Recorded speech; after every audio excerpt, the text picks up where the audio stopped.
Welcome to Calling an Audible, our third episode of Season 2. I'm Greg Johnson, along here with my co-host Zach Greenberg.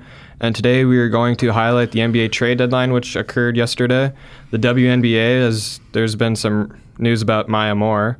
We have our special rivalry segment today, along with our wacky sports update at the tail end. But today we're going to start off with our Super Bowl recap and see how we fared on the prop bets. So, Zach, would you like to, give us the update on how everything went to Super Bowl? Well, so the Super Bowl this year was, to most and to Twitter, to a lot of people, seemed to be a disappointment compared to past years. I thought it was great, but that's just me. Yeah, and I would actually agree with you. I think it was a great defensive and greatly coached game. There wasn't a lot of offense, but, football is not always about offense. And as of late, it might seem that way with all the heavy pass offenses that we see more and more of nowadays, but... Yeah, not every game is going to be like Patrick Mahomes. Right, and you're looking at two extremely good coaches in Sean McVay and Bill Belichick. So, Bill Belichick out-schemed him and showed Sean McVay, kind of put him in his place, I think. Showed him his dad. Yeah, basically. That's probably a good 30-year age difference between the two of them. McVay even recognized that, Bill Belichick out-coached me in the Super Bowl. Yeah, he absolutely did, and which most people expected. Both of us expected. Your prediction was 34-27, right? Was... And mine was 34-24. So we both went way too high. 31-27. 31-27? Yeah. So we both highballed, but, most people did as well. But at least I got the margin correct. You were right, yeah. They won by 10 points. No one would have guessed 13-3 compared to your 34-24. But, with that being said, the Rams were the second highest scoring offense behind the Chiefs. Yep. The Patriots, I think they're hovering around 20 points a game. I mean, we both knew going in the defenses were going to have their work cut out for them. We didn't think they'd actually show up. Yeah. I personally didn't. Both of them showed up. Or both offenses didn't. Yeah, there's a point to be made there, or an argument for another day. But I think the Patriots offense was pretty productive. Julian Edelman had... 10 catches, 140-some yards. Yeah, on 12 targets. And, he played good enough to win MVP. First Jewish player to win MVP, by the way, if I might add. But hey, that's an important milestone in history. Very good, very important milestone. He'll probably be the last one, too.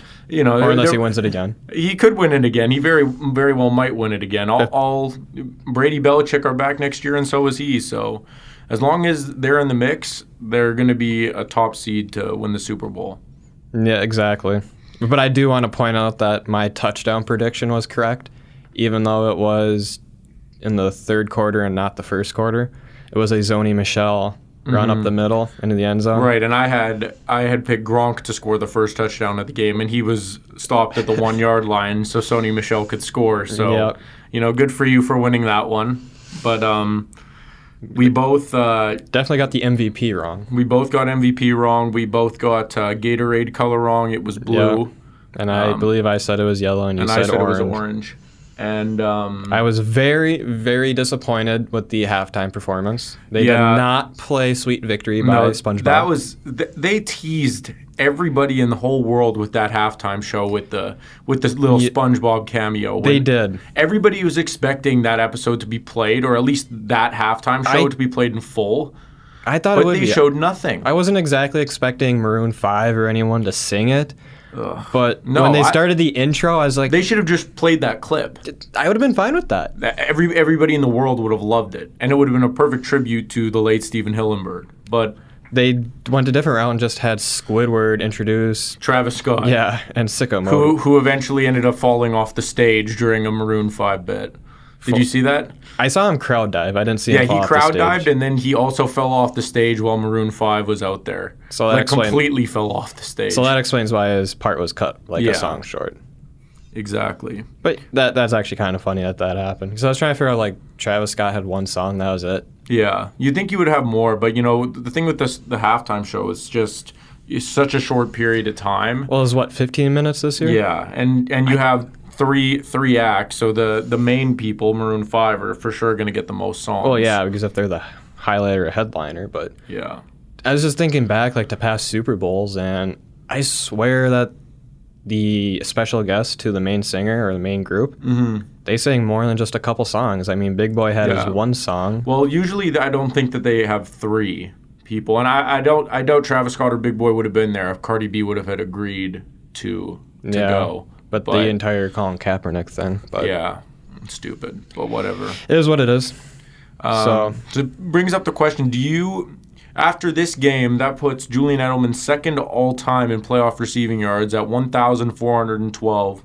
And that puts him ahead of the likes of Hall of Famer Michael Irvin, Hall of Famer Andre Reed, Hall of Famer Fred Biletnikoff, and future Hall of Famer Hines Ward, and future Hall of Famer Reggie Wayne. So do you think that this makes him Hall of Fame worthy after this performance? You have to look at it 2 different ways. One, he was a non-scholarship quarterback at, I think, Kent State, if I remember right. And he gets drafted in the 7th round as the quote-unquote next Wes Welker, which he's, by God, he's lived up to that.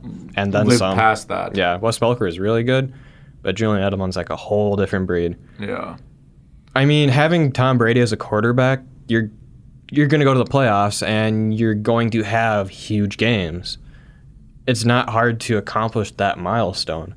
But you also got to realize you still have to catch the ball and you still have to make the moves. I mean, the entire Super Bowl performance, he caught like 5-yard passes from Tom Brady and like got like 6 yards after the reception. Yeah. I mean, it's not to say he didn't work for those yards.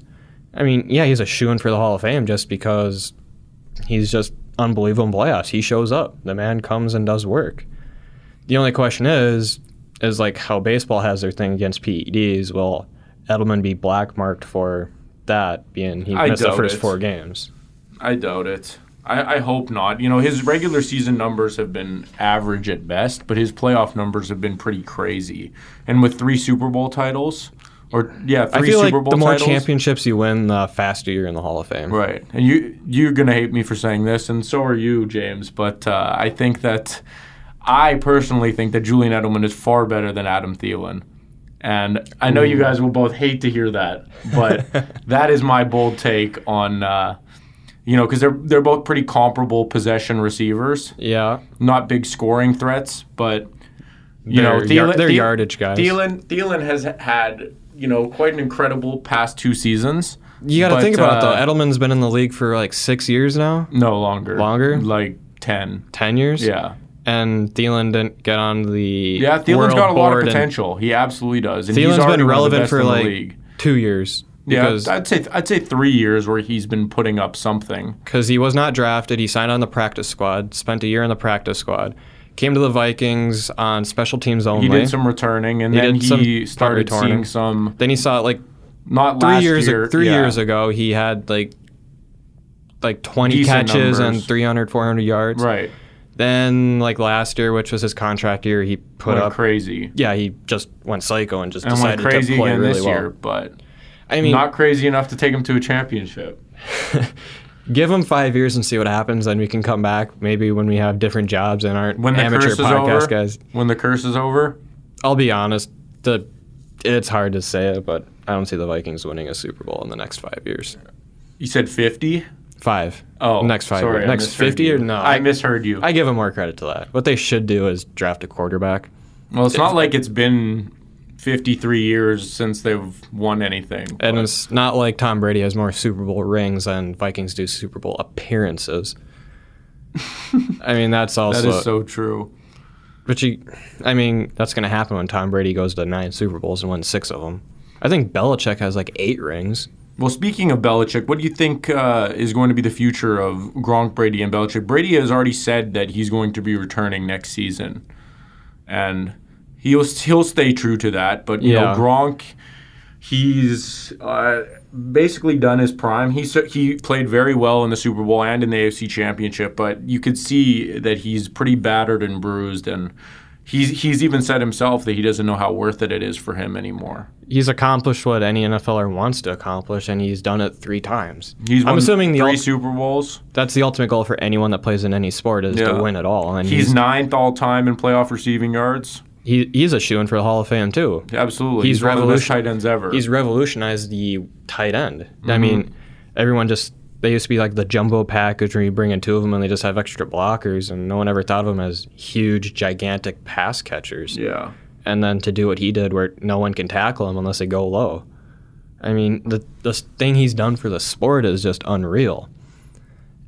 And after the Super Bowl, his quad was like 4 times the size of a normal one. Granted that he's a large man already. Yeah. But the bigger they are, the harder they fall. Mm-hmm. And with him, he took a nice... He's taken a lot of beatings in his career. He's had surgeries injuries on his arm. He's had surgeries on his knees, his back before even the NFL. I mean, it's got to take a toll not only physically but mentally on you, because you're definitely, even if you're a player like that, you know how easily you can get hit and how easily you can get hurt. Mm-hmm. It's going to restrict you from playing to your best of your abilities because, there's always that mental block. Any hit might take me down for the next year. Well, exactly. I mean, he's a doctor's worst nightmare when you look at the history of his injuries. But one thing that was mentioned was, how do players adjust to life after, the NFL? A lot of people are saying he's going to go to Hollywood, be like the next Dwayne The Rock Johnson. Oh, yeah. He's for sure going to do movies, I think. And the question, he's been taking, acting lessons, too. Yeah. So with that, He's already preparing. He's been smart with his money. Out. Yeah, he's been smart with his money. He's been living off endorsement checks and been banking his paychecks from the Patriots. So he's setting himself up for a successful life afterwards. It's just when you retire at the age of 30 from playing in the NFL for 10 years or 8 or whatever, how long he's been in the league. It's been 10. Okay, so he got drafted at 20. So the only question is he going to go crazy? Not like CTSC or anything. I think that he'll be fine because he's already sat on the bench so much with all of his injuries that. But he's always been around people. When you retire, you're kind of like doing your own thing. I mean, if he's married and had kids, that'd be one thing. But I'm pretty sure he's still a bachelor. I think with his personality, he's not going to have a problem because he in the off season he doesn't have a problem, and just the way he is, he's perceived as the life of the party. He's always got a smile on his face. He's always doing something. A lot of his teammates said when he got drafted to where he is now, he's not changed. Right. Yeah. No, he's himself, and everybody loves Gronk. So, and we'll see. Well, I guess we'll see what comes of it. I think he's really tied to Tom Brady. I honestly think they'll retire together. Yeah. I say Tom Brady's got 2 years max left. I mean, Robert Kraft said in this system, Tom's got 5 years left. You think so?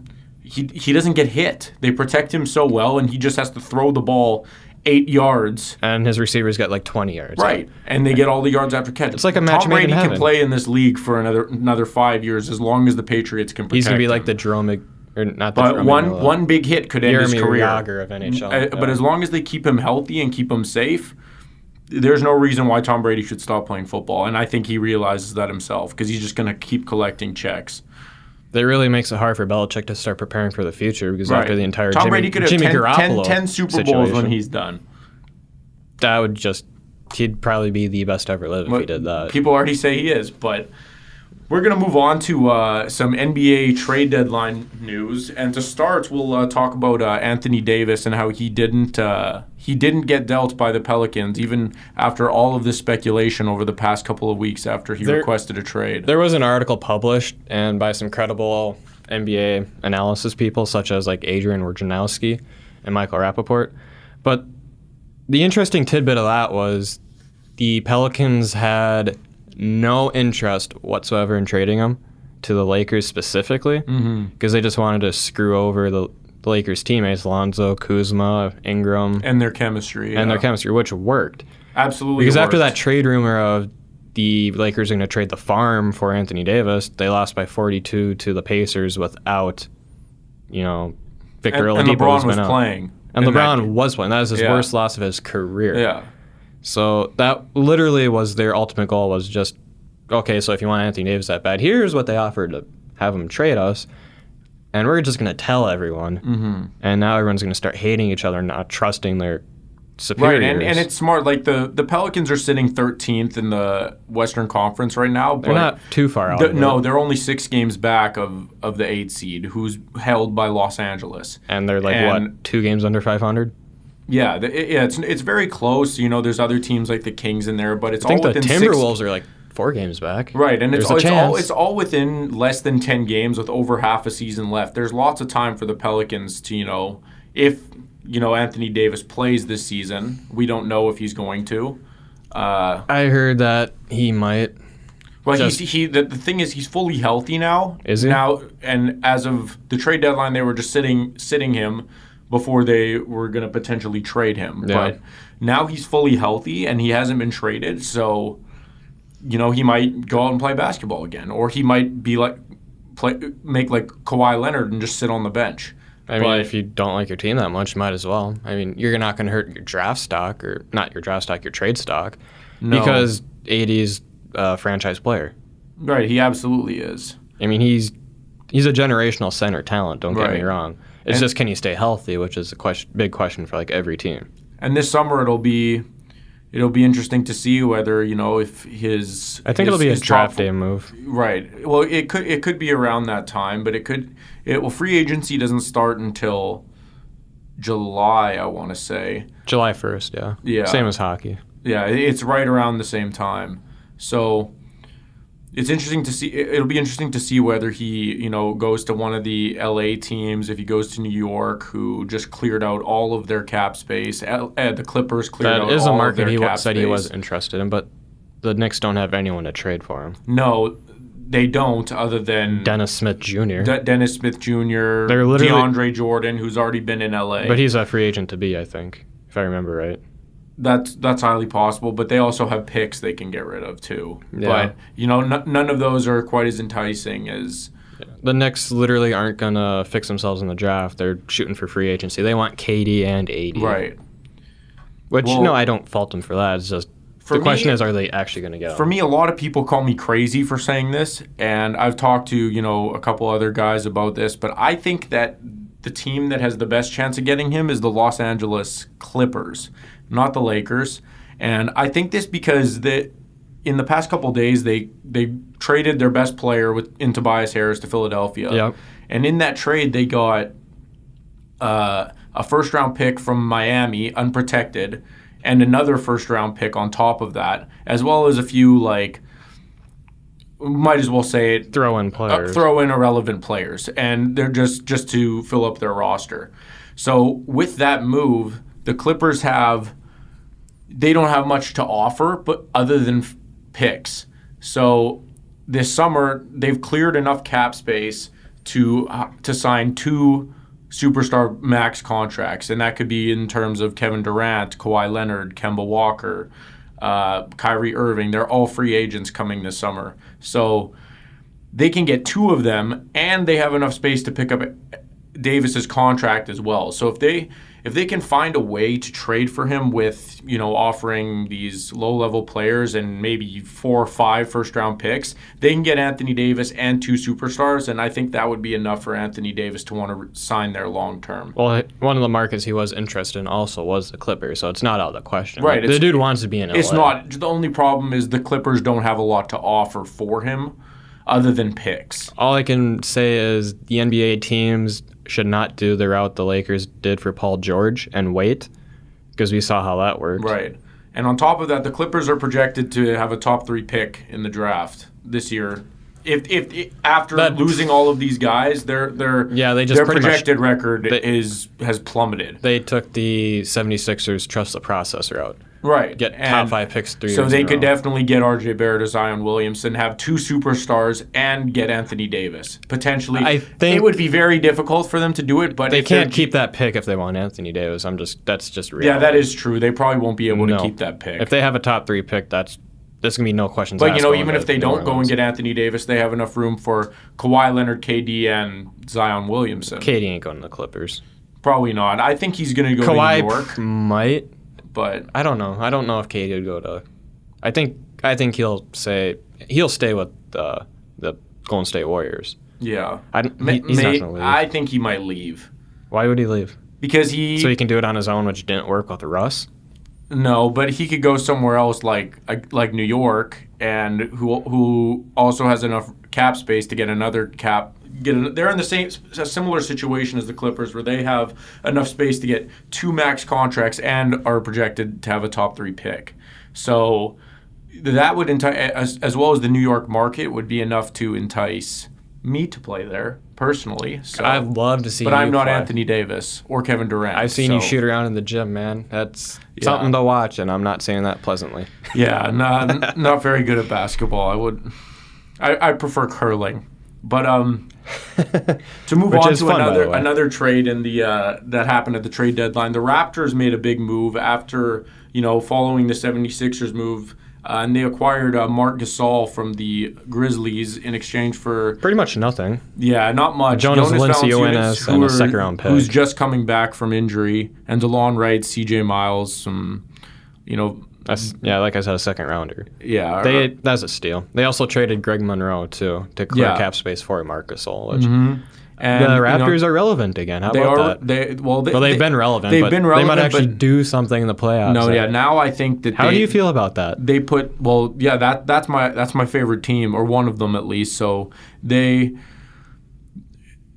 I think that Marc Gasol is another piece that they can use to help them go to the NBA championship, and they have Pascal Siakam and Serge Ibaka as well in there, so that's a good front court rotation that they have for the three of them, and their backcourt's already loaded with Kawhi Leonard and Kyle Lowry and Danny Green, so they're definitely I think that they're the team to beat in the East. You think so? Even over Philadelphia and over Boston. Well, Boston, they came down to earth after the entire situation last year. Right. With Kyrie going out, and then I think Boston's better without Kyrie, to be honest with you. I think Kyrie needs to get the hell out of there. But you think so? But to be honest, I think Kyrie's also can be a cancer at times. But I think he's done a little bit of growing up. He's done some, but it was really interesting to see how different the team was run under Terry Rozier compared to Kyrie Irving, especially with Gordon Hayward out too. They almost played better without their two max contract guys. Yeah. But then did you also see that the trade between the Pistons, Bucks, and Pelicans? Yeah, that was another 3-team deal that Thon Maker goes from the Bucks to the Pistons. Pelicans got Stanley Johnson from the Pistons, and Jason Smith from the Bucks, and the Bucks got Nikola Mirotic, which is the key piece of this trade. That was the main thing. And that just adds some more depth for the Bucks to try and, continue the success and be the team that comes out of the East. Whatever team comes out to the East is going to lose to the Warriors no matter what. So it doesn't really matter. But, all these teams in the East are going to make a push. And, if something crazy happens in the NBA Finals, something crazy happens. But, it's hard to be the Golden State Warriors 4 times in a 2-week span. So. Yeah, especially how good they are. But we'll see how that happens, especially with free agency this year if KD does decide to leave. Yeah. It'll be interesting to see how they retool and regroup.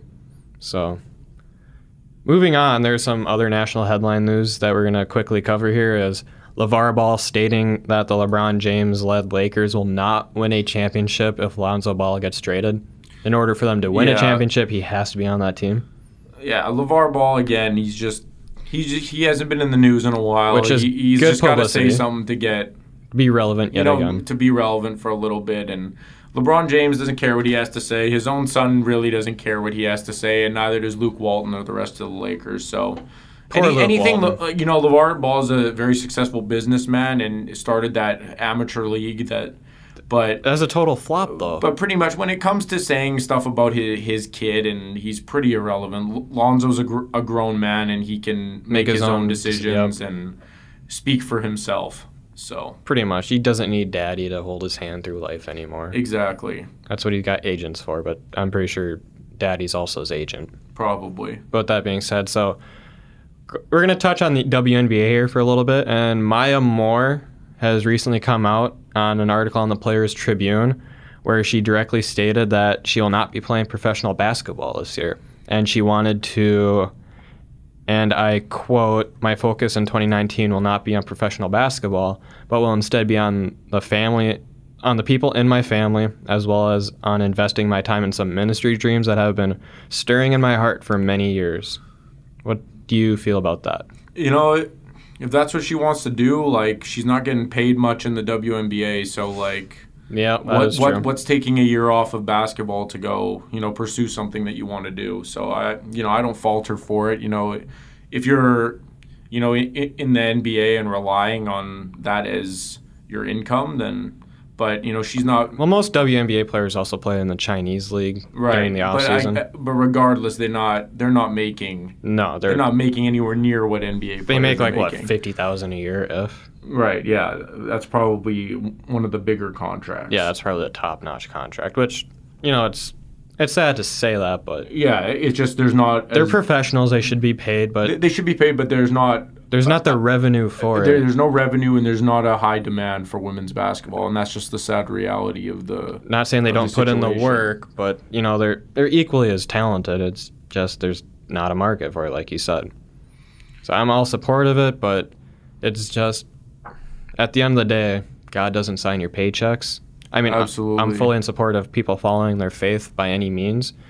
But when it comes to business decisions, I mean, she could be very well set with her endorsement, so money probably isn't a matter. Yeah. But, yeah, the reality of it is that, so.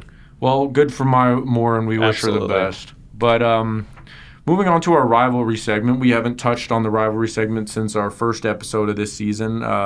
We're just going to talk a little Packers-Vikings because, it's the off-season now. We figured that it'd be a good time to, maybe give them a little bit of coverage when they're not being covered as much. Yeah, off-season is a little bit of a dead area, but, it's still good to talk about it. So what's going on with the Vikings? Well, they recently decided to hire a new offensive line coach, which hopefully works out. He was under Gary Kubiak's staff for a little bit when they won the Super Bowl with Peyton Manning. So hopefully that is going to work out. His name is Rick Dennison. He's offensive line coach / run game coordinator. So I think it'll work out. I mean, I hate that title. I just think that title's so stupid. Run game coordinator. It's like, what are you really doing? Instead of a running back coach. Like, you're not calling plays. You're just the offensive line coach, really. And maybe a little bit of a run game coordinator. Well, when you already have an offensive coordinator, that doesn't make much sense to me. We don't have an offensive coordinator. Kevin Stefanski is no different than John DeFilippo. Personally, I think it was a bad decision keeping him. Mm-hmm. I think the Vikings. My goal is to have the Vikings get Adam Gase, who got fired by the Dolphins, but he quickly snatched up that Jets job, which I think they're actually going to be a competitive team 2-3 years from now. Yeah, I think Adam Gase is a good coach as well, but he's had the bad luck of having an injury-prone Ryan Tannehill his whole time in Miami. Which I heard the Dolphins are going to cut him and start new. They're gonna. I mean, at this rate, I used to think Ryan Tannehill was, and I think he still could be one of a top quality quarterback in the NFL if he could stay healthy. But health is a big problem for some quarterbacks, and that might be the last we've seen of Ryan Tannehill. Yeah, but as the Vikings brought in Gary Kubiak as like a advisor / the official title for Gary Kubiak is new assistant head coach and offensive advisor. So he brought in a lot of his holdovers from other teams he coached with, which he brings obviously a championship caliber mentality to a team that desperately needs it, because we haven't had a championship team since UMD men's hockey and also the Minnesota Lynx. That's true. The last time we actually had success in Minnesota. So, well, in some other Packers news, great. Aaron Rodgers came out and said about an hour and a half ago that he wants Green Bay to have a game in London. Green Bay has never played a game in London, and probably never will. And they probably never will, and it's for good reason. It's Rodgers talked about how the Lambeau Field for all home games is going to be sold out for the next 30 years already. So the Packers aren't going to be able to give up a home game to go over to London. And then he also talked about how well the Packers travel. And other teams won't want to give up one of their home games to play the Packers when the stands are going to be filled with Packers fans. How are so many cheeseheads in London? I don't understand that. I don't know. I follow this Instagram account called Packers UK, though, and there's a fair amount of Packers fans out there. But those poor people, I feel sorry for. But our producer made a good point when talking before the show. He talked about how when the NFL goes to London, people are really going out there to go to the NFL because the NFL's in town, and it's not really necessarily about what teams are playing. Obviously you'd be more inclined to go if your team is playing, but a lot of NFL fans are just out there because the NFL's in London. I kind of caught on to that when the Browns played over in the UK in London. I forget when it was, a couple of years ago, and there's people wearing Browns jerseys. They clearly did not know, and I do not fault them for that, as their love of life is soccer, which fair enough. Yeah, just a different culture over there. When I was over there, I went to a rugby game in Ireland, and the culture there, like, I didn't know what was going on. I didn't really know any of the players or the rules, for that matter. I brushed up on them a little and asked some of the guys next to me, but they couldn't really give me a very coherent response. So it's definitely a different culture over there in Europe. But anyway, the NFL can, make their way into that market, I think is a good thing. And I think it'd be a good thing for the Packers to get a chance to go over there, even if it, might be detrimental to another team. Okay, publicity is publicity. But moving on, we're going to cover quickly just some around campus sports news. Tonight, both the men's and women's women's basketball teams will go against MSU Mankato. Women at 5:30, men at 7:30, and that's at home here in Crookston. Tomorrow, the men and women will both be in action against Concordia St. Paul at 3:30 and 5:30. The softball team is in action in Minot under a dome on the football field. Ooh. Against both Minot and Black Hills State at 11 and 1 respectively. And the tennis team will be playing at UMD on Saturday at 2:30. That's good to hear. And to finish up and wrap up our segment today, we're going to do a little bit of, it's not really a wacky sport topic, but it's kind of relevant to what happened, was when the two captains of the NBA teams, LeBron James and Giannis Antetokounmpo, or nice try, but we'll go with it. No one's ever going to know it. Only he knows it. And there's a little segment when they're drafting. Shaq asked him, "How do you even pronounce your last name?" And he's like, Giannis Antetokounmpo. Giannis Antetokounmpo. Yeah. But he's just like, something like that. And he's like, I understand it's hard for you to say that, so just call me Superman. Fair enough. Hey, and I was just talking about when I was in Ireland, but when I was in Greece, I was walking down the streets in Athens, and they treat him like he's like a Greek god out there. Like, if you walk down the streets there, he's just jerseys hanging everywhere. You see his picture, like, that man is like a god to people. Doesn't he have a couple brothers in the NBA? Yeah, he has a brother who's on the Mavericks. He doesn't play very much, but he's very young, so yeah. We'll see where he can go. He could be Greek Freak 2.0. Ooh, that'd be good for the country of Greece.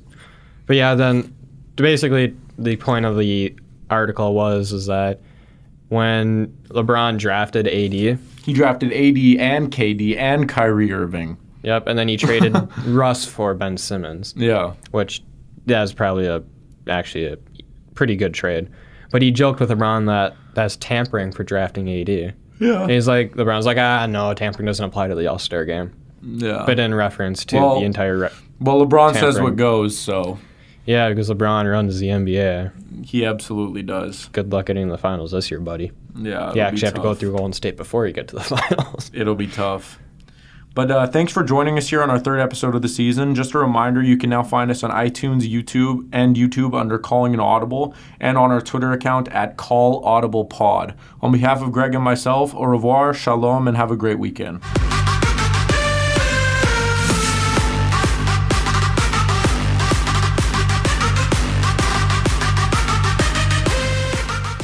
Calling an Audible is made possible through the assistance of the University of Minnesota Crookston Media Services Department and executive producer James Pagachnik. The views expressed on Calling an Audible are not necessarily the views of the University of Minnesota Crookston or its affiliates.